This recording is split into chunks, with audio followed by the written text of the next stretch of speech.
The question that was asked at the beginning of the 80s was, what can we do when the potential of emerging music technology opened up before them? A few scant years later, the question most asked was, why are we doing this? To which the answer was always because we can, Hmm. not because we should. Right. I think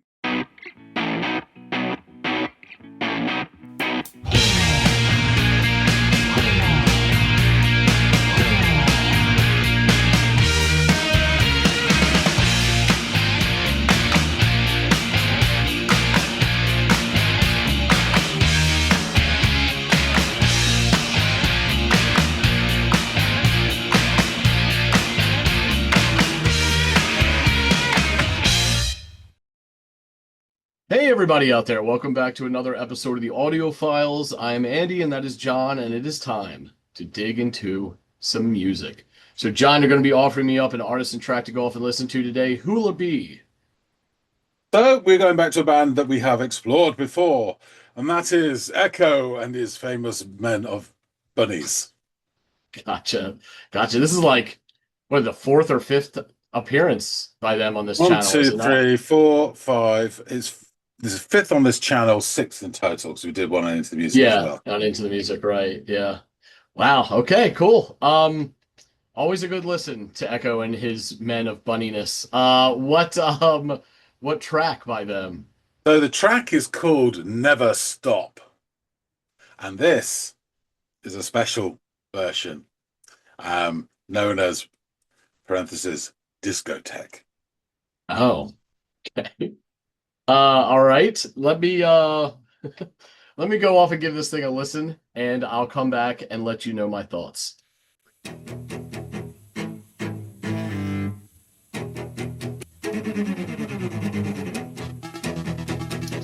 This is interesting, but it sounds like instantly it sounds like acoustic guitar, but then it has this cello like sound, like this hollow bodied bow against string kind of frictiony sound. 8 seconds. So I don't even know exactly what I'm hearing, but that's my initial reaction. And then it sounded like other stuff was coming in. That's only going to make it more difficult for me to parse through. But again, it's interesting and it grabs my attention. I'm just trying to understand exactly what it is I'm hearing in this opening salvo. Yeah, that part.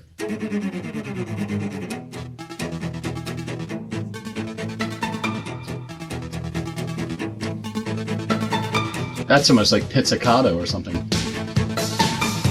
On something higher.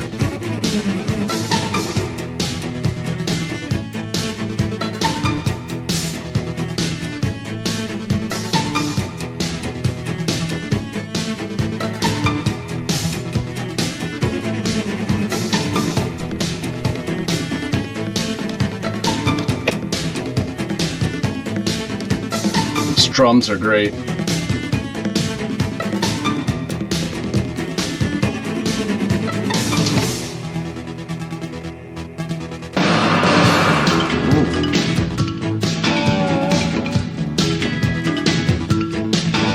Xylophone.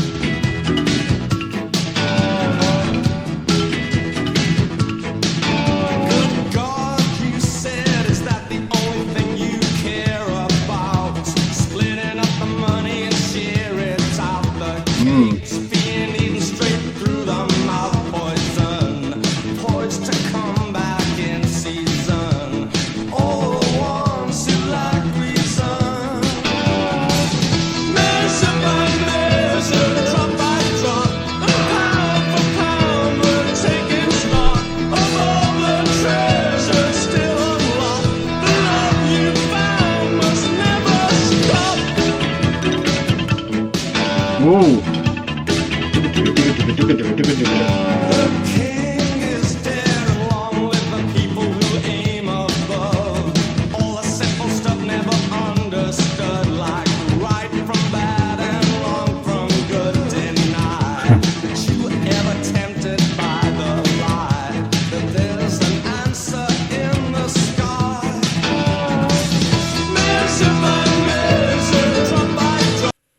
Pardon me here. Okay, so it sounds like he's taking issue with it sounds like a power structure. Um, there was this allusion to cake and poison, and this allusion to wealth disparity. And first of all, the cake thing instantly makes me think of Marie Antoinette. And then that last bit was like, looking to the sky for answers. Looks like some allusion to religion maybe being used as a weapon for justification of the status quo in the power structure. I don't know. It's interesting. It's not enough for me to fully wrap my head around a cohesive theme in just one go without pulling back and listening word for word. I don't want to bog you guys down in that, but from what I'm catching, it sounds like that's what he's referencing, which is always interesting subject matter when we get songs that kind of have that theme about them lyrically. But my God, the xylophone action in this, coupled with the, it's just very rhythmic the way it moves. I'm absolutely loving that from a musical standpoint.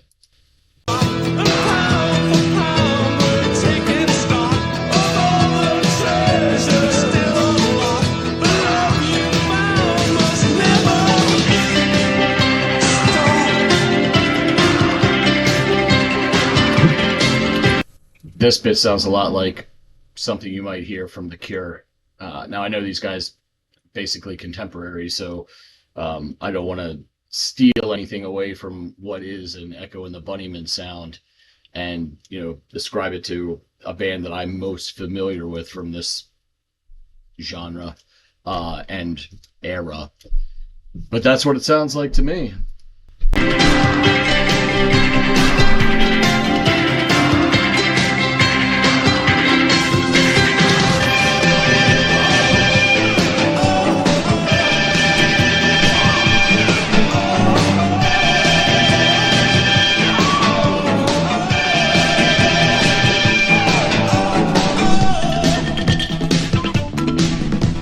Ooh. Love that. Ooh, hello bass.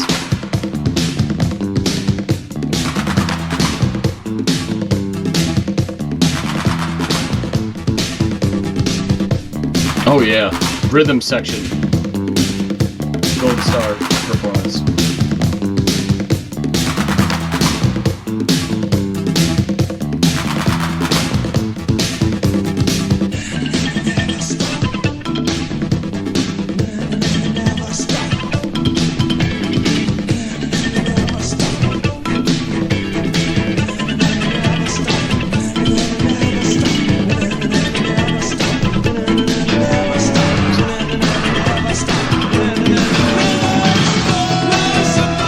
Yeah.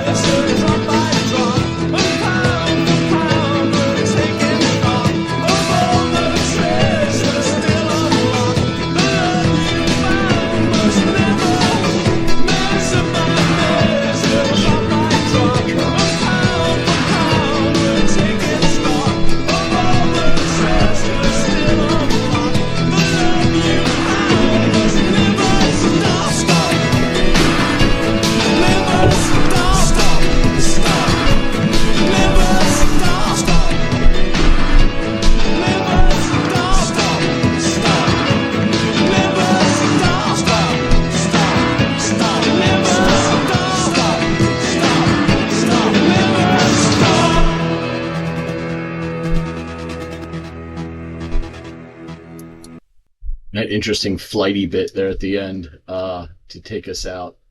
Yeah, man, a lot of moving parts musically in this track, and I think that's what made it so lively and infectious. Particularly the movement from that rhythm section, whether it's these auxiliary percussions and sounds, or the drum beat proper, or the xylophone, and then that rolling bass. All of it's fabulous.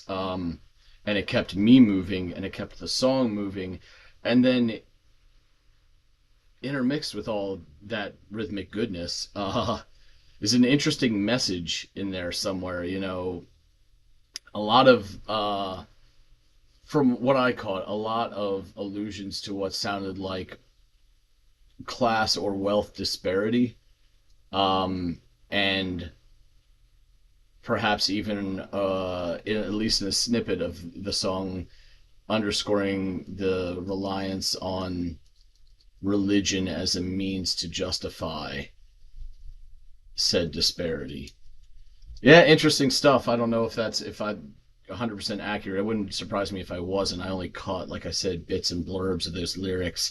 It's hard to focus solely on one part of a song that has all of this action in it, especially when you're trying to decipher the lyrics, when there's all this beautiful movement occurring musically and the comings and goings of these different sounds or instruments. I mean, there's this like industrial crash sound, that odd gunshot, like, I'm sure it was percussive, but it had this gunshot effect earlier in the song. Um, the kind of interesting movements of the xylophone plunking away underneath. The odd bends of what sounded at times like those instruments could have been orchestral, or a synthesized version thereof. Really, really interesting song that even though it's just this like sub 5 minute track, it there's a lot fit into that, and I think that it requires multiple listens to decipher the exact messaging and to kind of sift through all of this well meshed together music, of which there are, like I said, a lot of moving parts. Really intrigued by this. I really liked this sound. Forgive me if I, correlated those sounds a lot with what I've heard from The Cure, at least in portions of this, but it definitely reminded me of that. I'd be interested to hear what John has to say, not only about that little facet of it, but about the bigger picture as a whole. So that's why we do these things. I go off and give him a go, or he vice versa, and then we join the recommender and learn more. So let's get back to John, our recommender in this case, and chop it up a bit. Ollie, Ollie Oxenfree, he's back. So you've listened to Never Stop Discotheque by Echo and the B-Men. What maketh you? Well, first off, that's one of the few reintroductions after my return from listening that I actually understood. That's what translates across the Atlantic. I'm familiar with Ali Ali Oxenfree. So the song kicks off with this really interesting motif, which appears to be on the acoustic guitar, kind of like chugging away at chords. But in the mix, I hear what sounds like cello meshed in along with it. But like perverted, or like they've messed with it a bit, which is what gives me this like question mark at the end of my observations, because everything is a bit odd how they've and interesting, that they were able to kind of like pull this off. So then joins in this kind of, it almost sounds like pizzicato like sound from what I assumed are synthetic versions of higher registered orchestral instruments, or something that sounds a lot like the pull of a high string. And it's really interesting, and honestly made me wish I could see it performed live or in studio, so I could make sense of all of these very odd sounds that you're kind of like outside of a couple chugs on that acoustic, or what I thought was acoustic. I'm even questioning that. You just kind of get thrown into all this different stuff immediately. So it's really hard to like decipher what exactly is happening. I love it. It sounds great, but it's just I need to know the inner machinations of all the sound.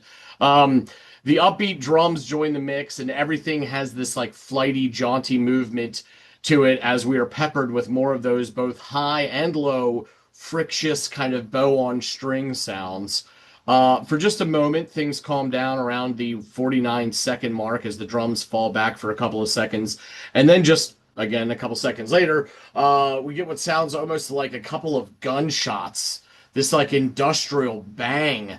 And to a lesser extent, or not so abrasive, and maybe it only appears that way because it's coming on the back of a quieter portion of the song, but you hear similar industrial bangs akin to this later very judiciously placed in the song. It's not something that it's not like the fucking hand claps that you can't avoid in a lot of tracks that we've heard. It's they pepper it in there every so often, which I thought was really interesting. But yeah, this signals kind of like the reintroduction of the percussion, along with these xylophone plonkings as well, which are charming in their own way, probably because they're not oft used in the stuff that we listen to. So it's fun to hear them plonking away their little pattern underneath a lot of this song. And this motif is accented by this downward bend of a stringed instrument just before Ian McCulloch, his vocals join the party.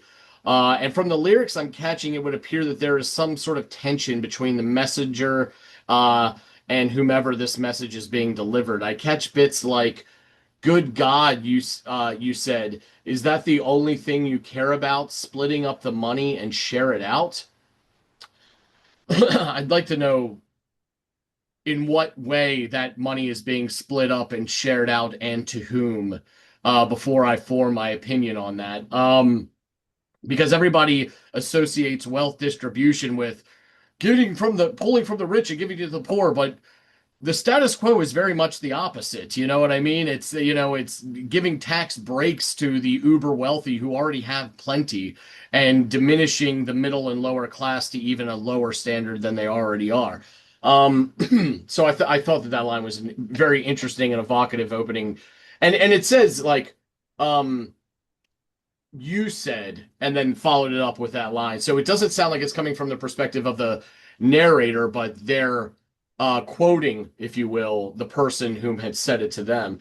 The next few lines shed a bit of light on how it appears he feels about this perceived income inequality as he sings, "The cake's being eaten straight through the mouth, poison poised to come back in. Seasons for all those who lack reason." And this sounds like it could be a thinly veiled threat or warning to those who might be perched on their Marie Antoinette-like seats of comfort, casting aspersion or apathy at those who are less fortunate.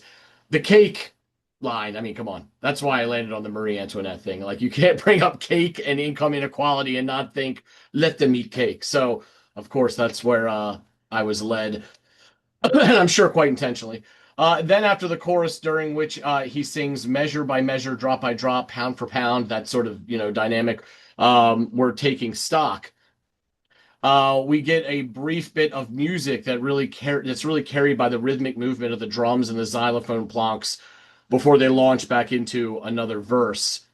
And the next verse kicks off with a pretty profound line too. I mean, "The king is dead" is the opening line, and "long live the people." Loved that. So much so that I didn't bother catching the rest after that. I was like, "Ooh, let me write that down," as I put my focus into making sure I jot that down. Uh, and then I caught, I think it was like, "Deny that you were ever tempted by the lie, and something about an answer in the sky." So now it sounds like, uh, he's going after, not just going after the ruling class, but also how they or others profess to be religious, or perhaps those who are like hypocritically use religion when it suits them. So I don't know if this is like they use religion as a means to justify their actions, but you can pick and choose from religious writings all kinds of things that contradict each other. So take from that what you will. It does seem quite hypocritical. This gives way to another chorus, and from the chorus we get treated to this. After the chorus, we get treated to this very Cure-like first portion of the bridge. His vocals, to an extent, reminded me a bit of Robert Smith, and I only say this because of all the bands from this era and genre. That's the one that I'm most familiar with, though I'm becoming more and more familiar with others, thanks to you. But this bridge almost moves in like this trinity of different movements throughout it. The opening of which, or the first of which, does sound a bit like The Cure to me. And then it morphs into these sonic blasts and chanting, which doesn't. really remind me of The Cure at all. And then it switches to this very rhythmic forward portion where the xylophone really shines for a moment before the percussions, and then the bass takes the reins, and it just creates this killer groove. This is probably these three like back to back bridge portions all cobbled together, probably my favorite part of the whole song. Go ahead. Get this, and this is why I'm interjecting now. Um, there's a couple of bits in this. This is totally just came to me, and not for the first time, but I I know you're quite familiar with the Violent Femmes. Um, they do a similar thing. The Violent Femmes with Gone Daddy Gone. They do the solos in different instruments. So it Yeah, would be a yeah, bit of yeah. the guitar, then the bass, then the xylophone, and then a bit of the drums, and then go back to the guitar, back to the bass, back to the xylophone. And of course, this has a xylophone in it as well. So it's Yeah, a yeah, bit yeah. Violent Femmes in a way, the way they do it, and it's just very pleasing. Both songs, the way Yeah, they do yeah, it. yeah. I think tactically, you're absolutely right. I think the finished product, there's Yeah, too many moving different. parts in this song for it to be a Femme song. You know what I mean? Yeah, Femmes yeah, are very stripped back, but you're totally right in the approach of how they yeah, do it. This and we've mentioned it before in other songs where there's something akin to this. I think the xylophone really underscores your point, and you're absolutely yeah. right. But this idea of passing the baton from like featured lead player to featured lead player, and to an extent, that's sort of like what we have going on here as well. So yeah, and with the xylophone, your Femmes analogy is spot on.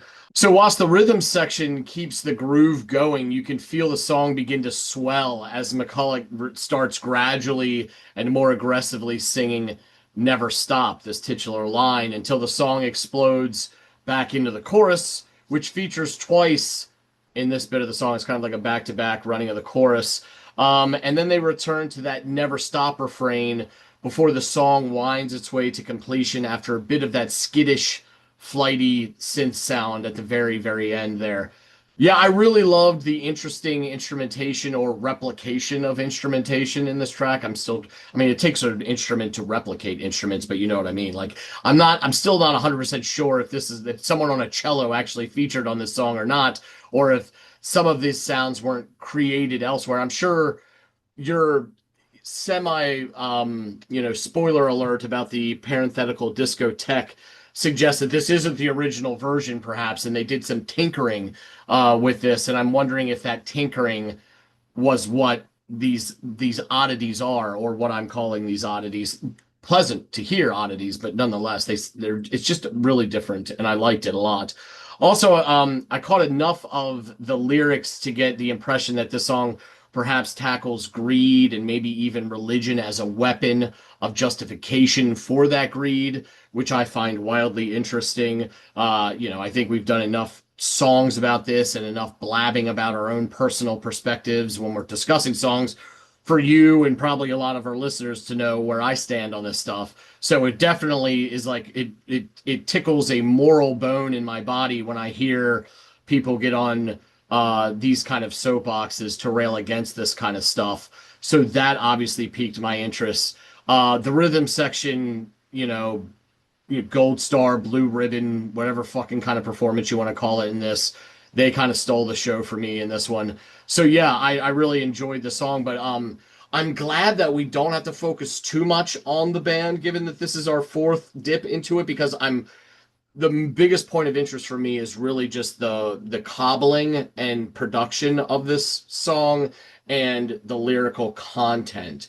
So all that out of I'm sure that there's other stuff you want to touch on and that will interest me, but I'm really fired up to kind of learn about how this sounds, and now I'm also kind of I want to hear what the original version was. If you're going to tell me that this was a reimagining that is to some degree different than the original, so please tell me some more, John.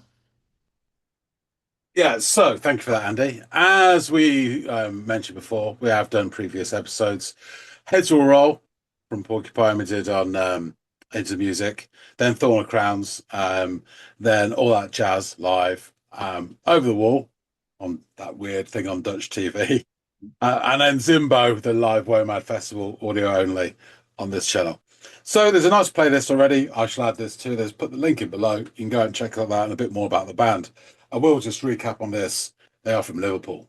The players in this, well, again, just to remind you, Ian McCulloch, vocals and guitar, Will Sargent, lead guitar, Les Pattinson, bass, and Pete DeFreitas, drums, and in this case, xylophone, conga.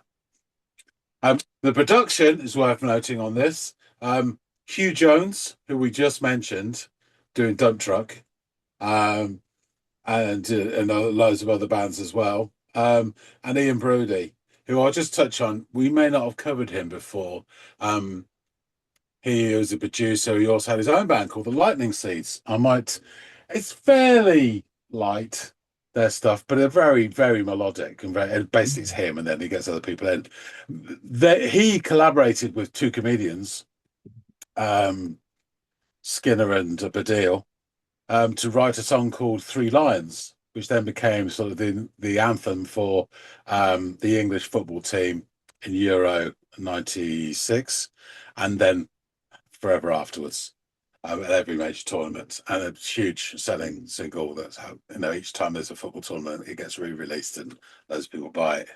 I can't, I guess every 2 or 4 years, there's a lot of people say, "Oh, I haven't had that yet."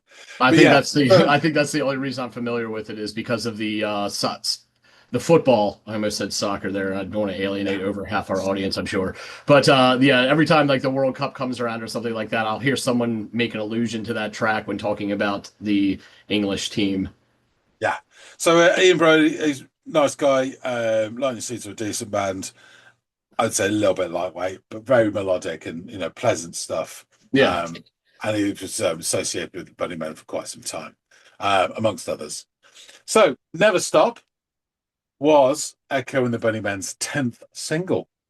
It was released in July 1983, and it reached number 15 on the UK singles chart, which at the time was our highest charting.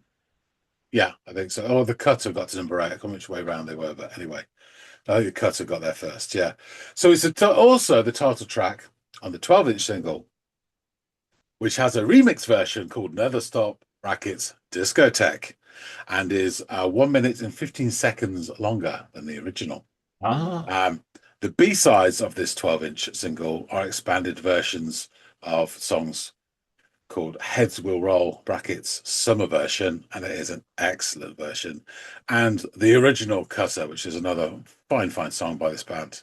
So Hugh Jones produced the A-side, which is this track you just listened to, and the B-sides were produced by Ian Brody under the pseudonym Kingbird, or one word. So it was released as a non-album single, Never Stop. So Porcupine, you listen to Heads Will Roll off it, came out in February 1983, and I'd say this single came out in July '83. But the 12-inch extended version of Never Stop Discotheque you listened to was subsequently included in the remaster version of the Porcupine album on CD. And it also has featured on many compilation albums. You were not surprised there are quite a few Echo the Bunnymen compilation albums, various sorts. So we'll get into the lyrics and then I'll tell you a bit more about what I think about this song. So, good God, you said. I have to actually say the way he's written it and the way he delivers it in the way he sings it is interesting. The way he breaks up the lines. So the lines are actually at the end of words at the end of a line, which he then runs into the following one. So it's almost like you're like a hinging effect. He's joining one phrase to another with the same word, Mhm. doesn't always work, but it's really interesting the way he delivers it. Good God, you said, is that the only thing you care about? Splitting up the money and share it out. The cake's been eaten through the mouth, poison. Poised to come back in season for all the ones who lack reason. Measure by measure, drop by drop, and pound for pound, we're taking stock. Of all the treasure still unlocked, the love you found must never stop. The king is dead, and long live the people who aim above. All the simple stuff never understood, like right from bad and wrong from good, deny that you were ever tempted by the lie, that there's an answer in the sky. Measure by measure, drop by drop, and pound for pound, we're taking stock of all the treasure still unlocked. The love you found does never stop. Doing the bridge as it goes into that nice light guitar, and then there's a shenanigans and sort of mumbling away.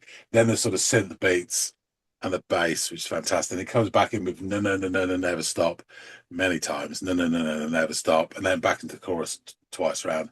Measure by measure, drop by drop, pound by pound, we're taking stock of all the treasure still unlocked. The love you found must never stop. Measure by measure, drop by drop, pound by pound, we're taking stock of all the treasure still unlocked. The love you found must never stop. Stop. Never stop. Stop, stop. Never stop. Stop. Never stop. Stop, stop. Never stop. Stop, stop. Never stop. Stop, stop. Never stop. So, according to the excellent book, Rip It Up and Start Again, which is a reference to another song of that period, which we may get into later, by a chap called Simon Reynolds, who wrote about post-punk of these Fair Isles mainly from 1978 to 1984. This song was written as a response to, I mean, there's only one thing it'll be written about in the I 1980s. already know whose name is going to make an appearance, I feel. Thatcher. Yeah, there we go. There we go. It's a response to Thatcher's victory in the 1983 general election in this country. So apparently the first verse is a diatribe towards those who voted for her. So when you then take it in that prism, as you say, this is not make good God, you said the only thing you care about, splitting up the money and share it out. The cake's been eaten through the mouth, poison, poised to come back in sin for the ones who lack reason. You selfish bastards. Yeah, exactly. So, yeah, my take on it. So, in the perilous, we've now entered, and I wanted to give you a couple, and I think this is a really good example, and there are many others. The perilous landscape of the 1980s 12-inch remixes. This was a polarizing volley from the beloved post-punkers. The question that was asked at the beginning of the 80s was, what can we do when the potential of emerging music technology opened up before them? A few scant years later, the question most asked was, why are we doing this? To which the answer was always, because we can, not because we should. Right. I think, and there were many remixes that went absolutely fucking mental and destroyed the original songs. However, I don't think this did. There's definitely, and the original's great. Don't get me wrong; it's really good. But this is just a different beast, and it's just with a few twists. So, as you're right in thinking, all the strings and the synths are all added in. Not the Yeah, yeah. xylophones in the original as well, and that lovely bending guitars in the original. And it makes me think 1983. I'm no expert, but I don't think there would have been sufficiently, because some of that pizzicato work and the sort of cello bending is beautiful. And I think they're not quite have the technology to really do it as well as Yeah, this. to really create a facsimile of those I mean, that it do it as really much sounds justice. great. Yeah, yeah. So they may have got some strings in and then buggered with them as a little bit After post. in post record. Yeah, yeah, exactly. Yeah, Yeah. that's my take. I'm no expert, so it's not gospel, but there you go. So yeah, I think with the addition of this expansive sound, the added strings, the discotheque facing grooves, it makes this a real classic. The fan base was really firmly split between those who wanted to remain magnificently moody in their oversized heavy winter coats, and the rest who saw it as like a key moment in the band's development towards a more ambitious, epic sounds and potential commercial success, which they kind of got. Um, Famously, at the same time as this came out, they formed a seminal gig, which is probably seen as their best work, at the Royal Albert Hall in July of 1983. And they left out flyers for all the people attending. And on those flyers was printed the quote, "Lay down thy raincoat and groove." And I think it says it already. That's one of my favourite Bunnymen quotes, you know. It So sounds like an yeah, excellent message to that group who was torn exactly, about, yeah, this exactly. exploration into new sounds. And you know, it just I could just picture a bunch of Echo the Bunnymen exactly. I know how they're dressed, how their hair is, everything, and the little silk cuts pressed to the lips. Yeah.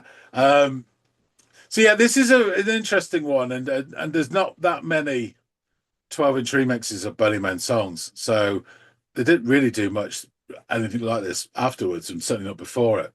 Mm. Um, so in the subject of Echo and the Bunnymen, I think this is a great example of like just adding something a bit different.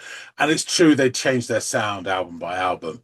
You know, get on to the next one, two, and really they go different, big time. Um, and then they split, and then they reformed and whatever. But yeah, so it's a really good example. There's something a bit different and a different kind of an aspect of Echo the Bunnymen, which I thought was interesting to share with you. And then Yeah. in terms of 1980s 12-inch remixes, I mean, probably the one at the top of the pile is Blue Monday by New Order. But this is, in the next tier down, I think. And there's lots Okay. of other ones that are really interesting, and a lot for all the wrong reasons. And this, I remember many a time buying a 12-inch single because I had a bit of a weakness for them. And you struggle to recognize what the fucking song was because it's got so many starts and starts and the song never got going because it's all sort of bitty because they were showing what they could do and Right. complete forgetting that it actually should be some finished product that's to be enjoyed by the great unwashed public. And it was all just this producer wank, that just went absolutely mental. Yeah. So Sounds when you like a got a really good one, perfect example of that weird gray area between can and should that you had mentioned yeah. earlier. I will say this: I think someone who probably did go too far sometimes, but hit a sweet spot would be Trevor Horn.